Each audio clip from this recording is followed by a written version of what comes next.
The wind carried a cold whisper through the ruins at the edge of the kingdom, where shadows clung to every stone. The villagers spoke of the old castle in hushed voices, calling it cursed. No one dared to go near, not after sunset.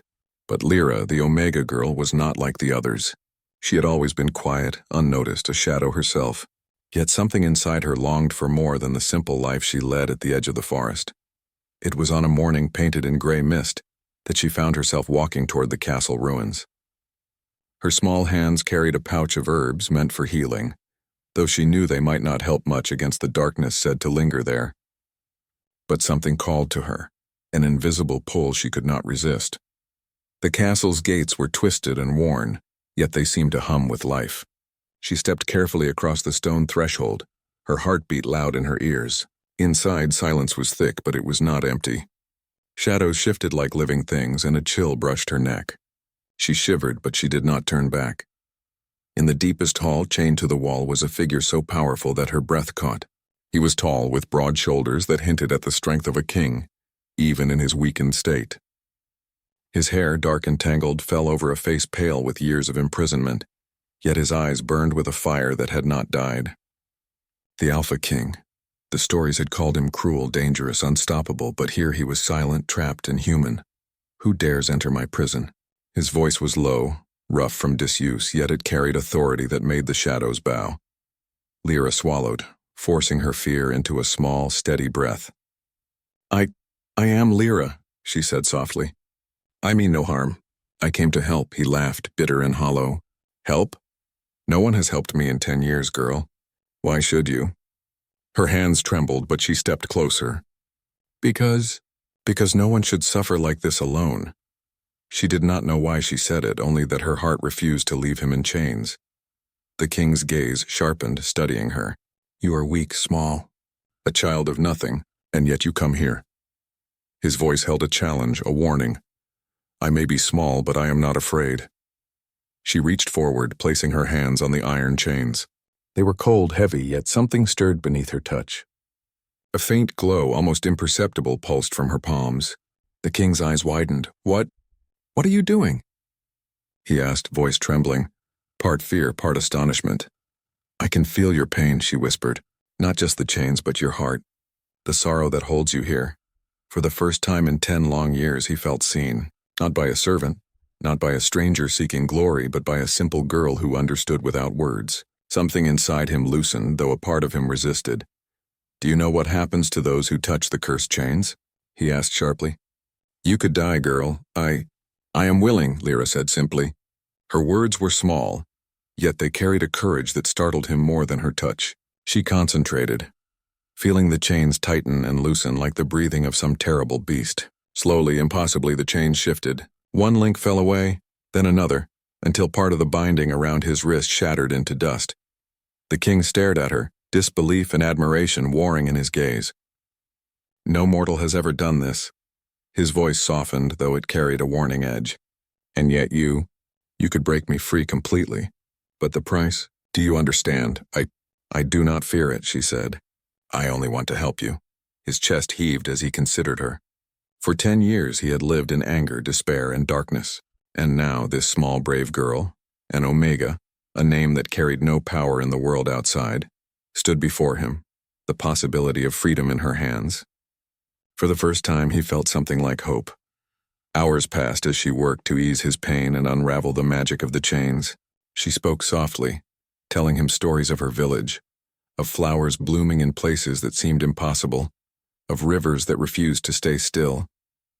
At first he scoffed, but gradually he leaned into her words, letting her warmth seep into the cold emptiness of his heart.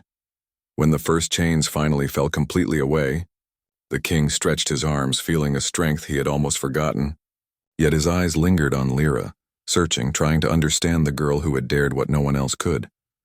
You risked everything for me, he said finally, voice low and rough. Why? I don't know, she admitted. I just knew you were not meant to suffer alone. And something in you, something broken but strong, called to me. For a long moment he said nothing. Then slowly he extended a hand, not to command, not to demand, but to invite. She took it, and for the first time in a decade he felt not like a prisoner, but like a king again.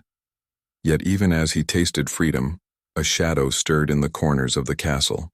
A low growl echoed from the hall beyond, and Lyra's stomach dropped. "What is that?" she whispered. The king's eyes narrowed. "A guardian? A remnant of the curse. It tests all who seek to free me. We must face it together." The creature emerged from the darkness, massive, with glowing eyes and claws that seemed to scrape reality itself. Lyra froze, but the king moved in front of her, his presence commanding and protective. He roared, a sound that shook the stones around them. "Stand behind me," he ordered. "Do not falter." She obeyed, heart pounding, yet she felt something stronger than fear. Courage, fierce and bright. She focused on the glow in her hands, letting it pulse outward like a beacon. The creature recoiled, growling, then lunged. The king struck first, using the strength of a decade pent in chains, and she followed with her own small, glowing magic. The combination of his force and her light drove the beast back. It shrieked, vanished, leaving silence in its wake. They stood together, breathing heavily, the weight of the moment pressing down. The king looked at her differently now. Not as a mortal, not as a girl, but as someone essential, someone who had changed the course of his life. "You are no ordinary girl," he said softly. "And yet, you risked yourself for me. Tell me, Lyra, why?" Her fingers brushed against his arm almost unconsciously. "Because someone had to, and because I saw something in you. Something worth saving. Not the king, the man. The man you were before they took everything." He said nothing, only studied her face, the softness in her eyes, the bravery in her stance. His heart, long caged by anger and sorrow, stirred. For the first time in 10 years, he felt the possibility of trust and something deeper, something dangerous like desire, flickering in the shadows of his chest. The castle shuddered suddenly, a reminder that the curse was not fully broken. The ground beneath them rumbled, and the chains that had once bound him glimmered faintly, as if calling to her again. "You saved me," he said, voice rough and low. "But the curse, it is not finished. It will demand more." Lyra met his gaze steadily. "Then I will face it. Whatever it takes. I will not let you suffer alone again." He studied her, the weight of centuries pressing on his shoulders, yet hope flickering like a fragile flame. "You are brave. Perhaps more than you know. If you continue this path, if you truly help me break every chain, there will be no turning back. You must understand that." "I understand," she whispered. Her heart pounded not just with fear, but with something she could not name, a pull toward the broken, powerful man before her. And as they stood together in the shadowed halls, a single faint light began to glow around her hands, touching the chains still faintly shimmering on his body. It was small, fragile, yet unstoppable. A symbol of the bond forming between them, a spark in a world of darkness. For the first time in 10 years, the Alpha King tasted freedom. And for the first time in her life, the Omega Girl realized she was capable of changing a destiny. But the castle was alive, the curse stirring, and a whisper echoed through the stone corridors. Those who break chains must pay the price. Lyra felt a chill, but she held his gaze. "Then we face it together." The king's eyes softened, the fire in them tempered by awe and something more, something he had thought long dead. Trust. And perhaps, love. The shadows shifted around them, alive with the promise of danger, magic, and trials yet to come. And somewhere deep in the castle, unseen, a darker force watched, knowing that the true test of courage and heart was only beginning. The morning after the battle with the shadow beast came cold and silent. A thin fog wrapped around the castle towers, hiding the broken chains that still hung from the stone walls. Lyra woke near the throne hall, where she had fallen asleep beside a dying fire. The Alpha King stood near the window, his back to her, his hands pressed against the cracked glass as sunlight tried to force its way inside. He looked stronger now, his posture proud, his eyes burning with life once more. But there was still a shadow in them. The curse had not fully broken. The last chains glowed faintly around his chest and wrists, whispering softly, reminding him that freedom was not yet complete. Lyra stood quietly, brushing the dust from her dress. "You didn't sleep," she said softly. He turned toward her, a small, tired smile on his lips. "I haven't slept properly in 10 years. The body forgets what peace feels like." She hesitated. "But now, You are almost free. He nodded slowly. Almost. But the last chain is not just iron and spell work. It binds my soul. To break it, someone must give what was taken from me. Lyra frowned, not understanding. What do you mean? He walked closer, the sound of his footsteps echoing in the quiet hall. When the curse was placed upon me, it fed on betrayal. My own blood, my own kin turned against me. The sorcerer bound my heart with their lies. To undo it, one must give pure truth, pure love, freely. But such a gift always comes with a price. She looked up at him, eyes wide but steady. If that is what it takes, then I'll do it. He froze. No, he said sharply. You don't understand. This curse, it feeds. If you try to give me your heart's light, it will take part of your life in return. You could fade away. I don't care, she said quickly. You've suffered long enough. If there's a way to end it, I'll do it. He looked at her long and hard. There was no fear in her face, only quiet determination. Something stirred deep within him, something he had locked away long ago. He had been a king of iron and flame, never bending, never needing anyone. But now this small Omega girl had broken every wall he built. Why do you do this? He asked softly. You owe me nothing. Because I see the good in you, she whispered. Because even chained, you fought to protect me. Because no one deserves to live in darkness forever. He stepped closer, so close that she could feel the heat from his skin, the power humming beneath the last of the cursed links. You don't know what you're offering. Maybe not, she said, her voice trembling slightly. But I know what's right. For a long time he said nothing. Then he turned away, walking toward the throne that had long gathered dust. The last chain lies at the heart of this castle, he said. It binds me to this place. To break it, we must go deep, where light never reaches. Lyra followed him through winding corridors and stone stairways that seemed to stretch endlessly downward. The air grew colder, thicker, as if breathing itself became dangerous. Strange whispers followed them, the voices of the cursed, spirits of those who had died when the kingdom fell. When they reached the lowest chamber, the air shimmered with magic. At the center stood a great black crystal glowing faintly red. The last chain wound around it, pulsing like a living heart. This is it, he said quietly. The source. Lyra stepped closer, feeling the air vibrate against her skin. How do we break it? He looked at her, his voice heavy. You must place your hand on it. Give it light. Give it truth. The curse will try to take everything from you. Your strength, your memories, your warmth. If you waver, it will consume you. She nodded once. I understand. He grabbed her arm suddenly, his eyes fierce. Lyra, if it takes too much, if you begin to fade, you must stop. Promise me. She hesitated. And leave you here forever? He clenched his jaw. Better I remain in chains than you die because of me. She smiled softly. You forget, my king. I was invisible to the world before I met you. You gave me purpose. Now let me give you freedom. Before he could stop her, she stepped forward and pressed her hand against the black crystal. The reaction was instant. Light exploded outward, white and blinding, wrapping her in its glow. The chains rattled violently, the magic screaming through the air. The king shouted her name, trying to pull her back, but an invisible force kept him away.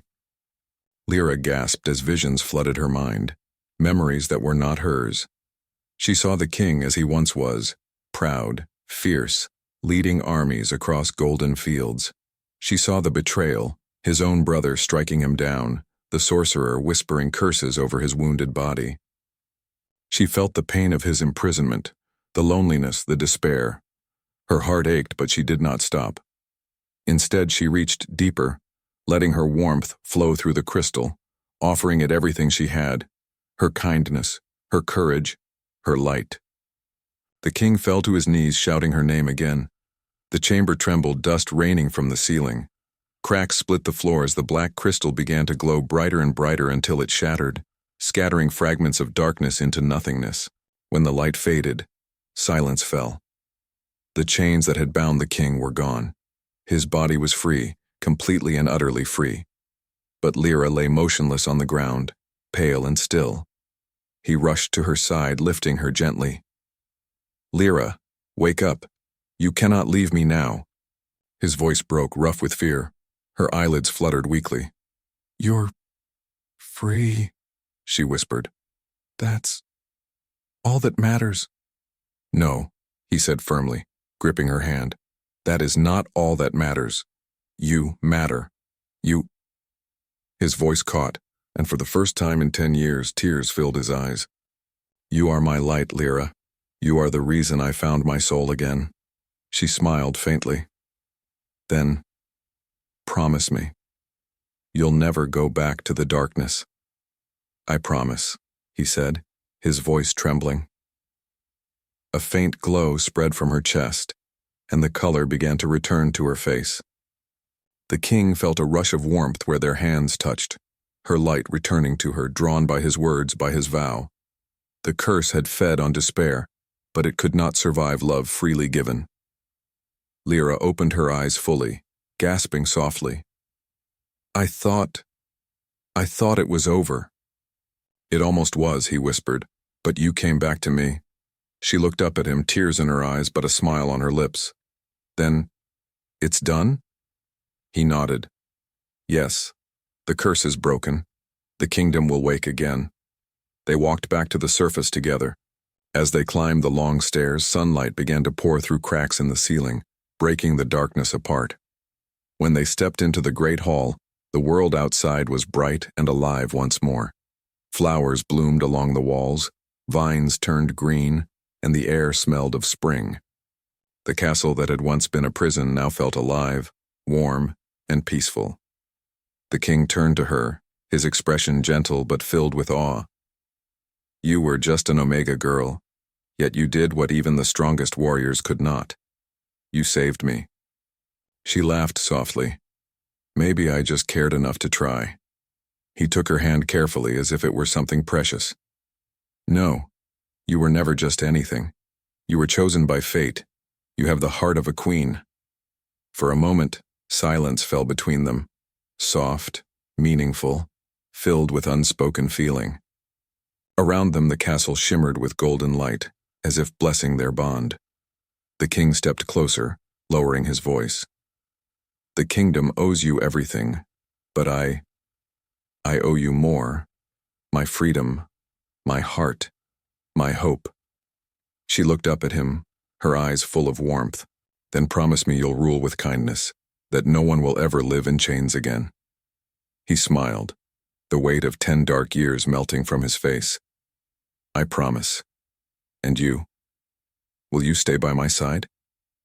Lyra hesitated for a moment, looking around the vast, reborn castle. She thought of her quiet village, her old life, and then of the man before her. The king she had freed, the man she had come to care for more deeply than she ever expected. "Yes," she said softly, "if you'll have me." He bowed his head slightly, more humble than any king had ever been. "Then I am no longer alone." As the sun rose higher, the kingdom beyond the castle stirred awake, sensing the curse's end. The wind carried the sound of bells and distant laughter. Lyra and the Alpha King stood side by side, their hands still joined. The world around them shimmered with new life, but deep inside, both knew this was only the beginning of something greater, something that would shape not only their fates, but the destiny of an entire realm. And though the curse had broken, the legend of the Omega Girl and the Chained King would live on, whispered by generations, a story of courage, sacrifice, and the light that even darkness could not destroy.